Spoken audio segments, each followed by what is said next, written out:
Hi, I'm E2 and this is a devlog for Sun Horizons, a rhythm game with a brand new logo. Look everyone, it's a logo! We have logo now! This month I worked on the main menu. I've not finished it yet, it's still a work in progress, so you'll mostly see a bunch of labels. But it's still an important part of the game and I didn't want to neglect it. Because, if you don't know it yet, my actual profession is web dev. And as a front dev, I want to provide a nice UX to players. Especially for the start of the game, which begins on this home menu. And there's another screen on which I've done some considerable progress, the settings screen. Now that the game is in open beta, it became capital that it has a settings screen. For an optimal experience, players must be able to configure the resolution, enable or disable full screen, set a limit to the frame rate. There's no way around it. The settings screen is also the one with the most content, so starting with it allowed me to create all the UI components that I will need. Headers, buttons, drop-downs. It's the occasion to make a design system and program all the interactions with the menu elements.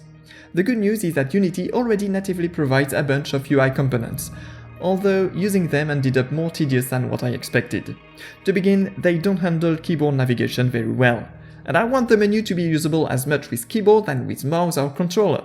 So to switch from one to another without any friction, some additional logic were needed, especially for everything related to scroll, which is by default kinda clunky to use with keyboard and doesn't snap to the element with focus. Also, like many other components, it's not responsive. In Unity, to easily adapt a UI to the screen, the best way is to use anchors as much as possible, as well as automatically sized text. If your offsets stay at 0 or are limited to only small margins, then everything should be okay. However, there are some cases where anchors are not enough, because some elements only work with fixed dimensions. So here, there's no miracle solutions, I had to set some breakpoints. I'm not gonna lie though, some resolutions are prettier than others. The best is to play on HD. But no matter your resolution or if you navigate with keyboard or mouse, the settings screen is now operational, readable and usable. It even has an audio section with different volume sliders and, most importantly, a latency calibration.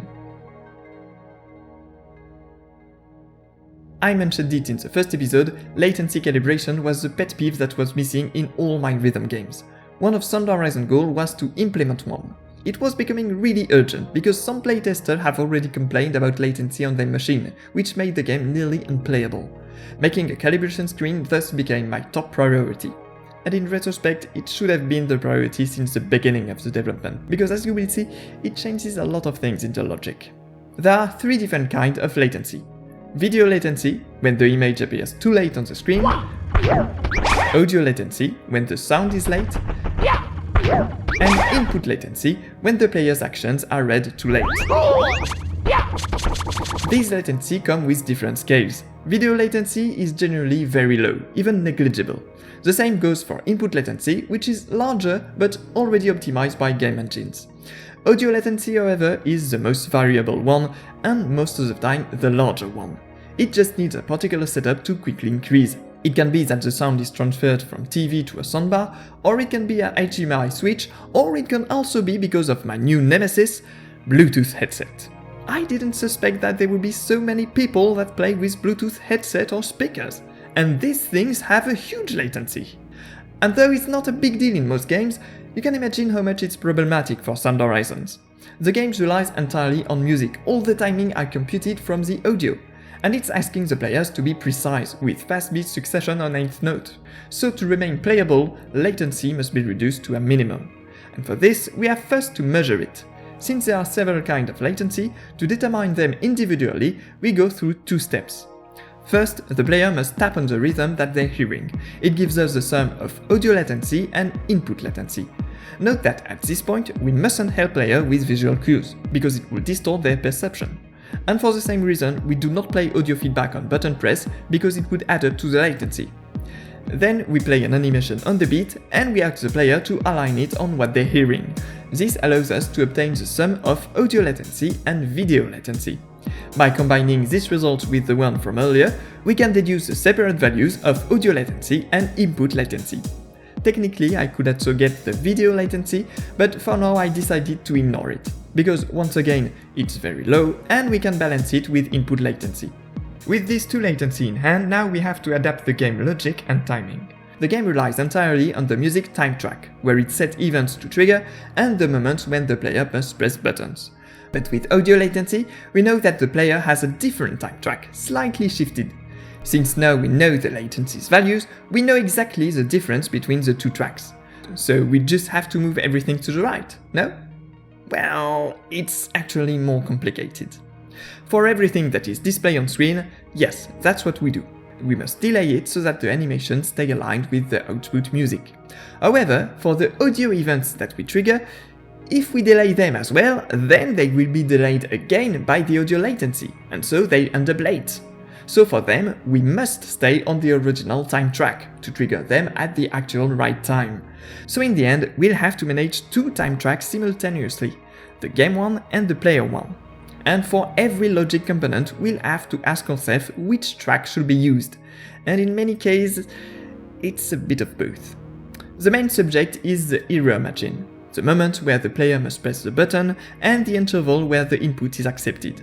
Here as well, it seems that we just have to shift it to the player time track, because that's what they hear. But there are again some subtleties. Players' input are the only thing on which we can't compensate the delay, because we can predict the future or go back in time. So when the player presses a button and it makes a sound, that sound will always be delayed.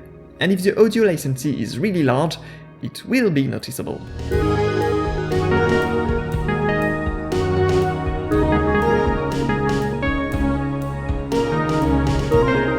But then this will have an effect on the player. Even if we validate the note, the player will hear that they are late. And so what they likely do is that they'll try to compensate by pressing the button earlier. That's what our brain does automatically. And so, for allowing this, we must increase the left margin to make it kinda align with the original time track. This way, if the player instinctively presses earlier, they will be able to hear themselves on time. To this, we must also add the fact that some players tend to anticipate a lot and naturally press buttons very early. This is read as a negative input delay, and for them, we must add the input latency on the left. And for the right margin, it's kinda the same but the other way. If there is a positive input latency, whether it's from the player or the controller, we add it to the margin.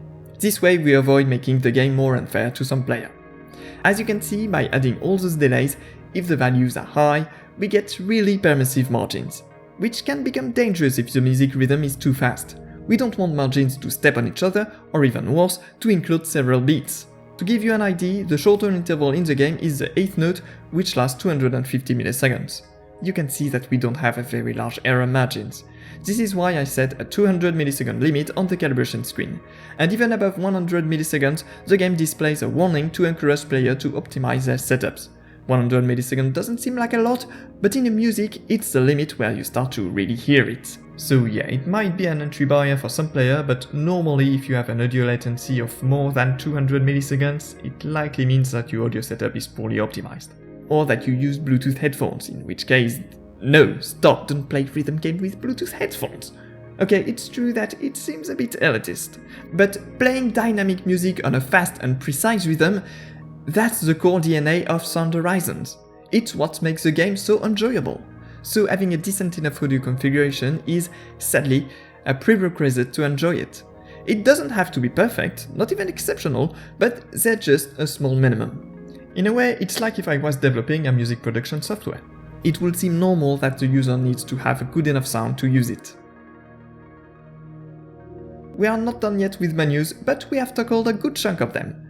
What is next now is the art. This blue background is purely temporary, it needs to be filled with something fancier. I already started a bit the aesthetic by choosing GeoSense Light as a main font and by composing the ambient music that you're hearing. It's a music I created with Bespoke Synth, a modular synthesizer software. It's the first time I used one of these and it was really satisfying to learn. I've made a song that is part procedural, which is fitting for the game, and that lasts 10 minutes. Which is a tiny bit much for a screen where player will spend at most 30 seconds. Oh well, I can still start it on a random offset. But if you want to, you can already listen to it on SoundCloud. I've reached it there with a Creative Commons license, so you are even free to use it for your own non-commercial projects. Also, I've received some feedbacks from the playtests that led to several evolutions in the game design, but I'll talk about it in a future video. Until then, thank you very much for watching, and I'll see you next time.